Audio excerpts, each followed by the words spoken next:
Para sahabat tani sekalian, pada beberapa video sebelumnya kita telah membahas tentang tata cara pengendalian hama sundep atau bluk. Dan pada kesempatan ini bersama kami akan membahas sedikit tentang hama kupu-kupu putih dan cara pengendaliannya. Untuk itu simak video ini sampai habis agar tidak gagal paham. Namun sebelum saya lanjutkan, berkenan kiranya para sahabat tani sekalian mengklik tombol subscribe sebagai bentuk dukungan moral kepada kami agar kami tetap semangat dan konsisten dalam membuat video-video edukasi tentang pertanian. Para sahabat tani sekalian, apabila di lahan sawah kita banyak sekali kupu-kupu putih dengan ukuran kecil yang berterbangan, maka bukan berarti sawah kita taman bunga yang penuh mewangi. Ini adalah awal mula terjadinya sundep atau bluk atau ulat penggerek batang. Dan hama ini adalah hama yang paling menakutkan karena sangat sulit untuk dikendalikan.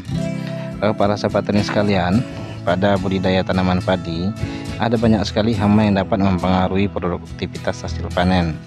Dan yang akan kita bahas kali ini adalah tentang hama kaper. Dan pada video ini kami akan membahas mengenai cara membasmi kupu-kupu putih ini pada tanaman padi yang diharapkan dapat menambah wawasan bagi kita semua dalam budidaya tanaman padi yang benar. Para sahabat tani sekalian, hama kaper dewasa sebenarnya adalah wujud dari kupu-kupu putih kecil yang tidak terlalu membahayakan tanaman padi secara langsung, dan yang membahayakan adalah larvanya setelah menetas dari telur. Larva kaper ini berbentuk seperti penggerek batang atau mirip ulat yang menyerang bagian akar tanaman lalu bergerak naik dan memakan tanaman padi.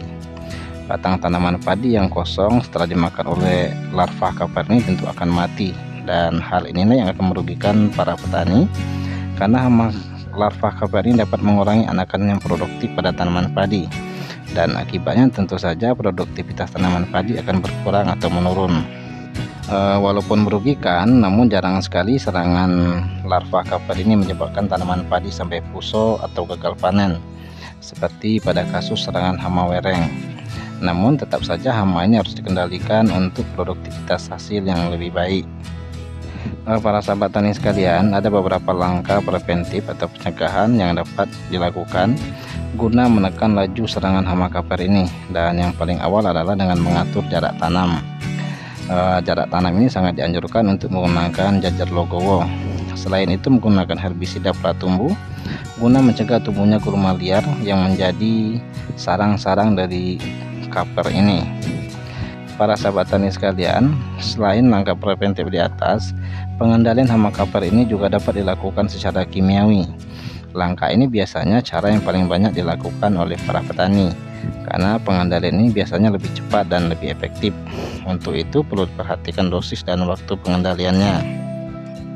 Para sahabat tani sekalian, beberapa bahan aktif yang dapat digunakan untuk melakukan pengendalian hama kaper ini secara kimia, yaitu seperti bahan aktif klorpirifos dan bahan aktif sipermetrin.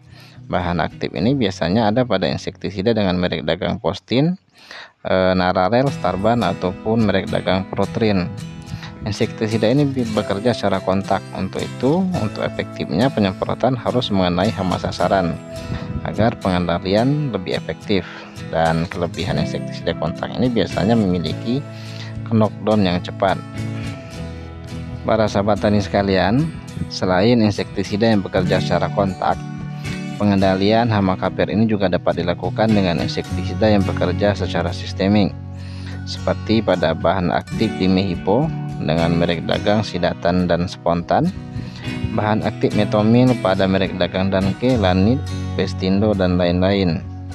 Insektisida sistemik ini memiliki keuntungan selain dapat membasmi kaper, juga dapat membasmi hama wereng, serta yang paling menguntungkan juga adalah bahan aktif dimehipo ini dapat mengendalikan larva dari kaper yang telah menetas dan telah masuk ke dalam jaringan batang padi. Oleh karena itu, penggunaan insektisida dengan bahan aktif dimehipo ini memiliki keuntungan ganda. Selain membasmi hama kaper, juga dapat membasmi larva yang telah menetas.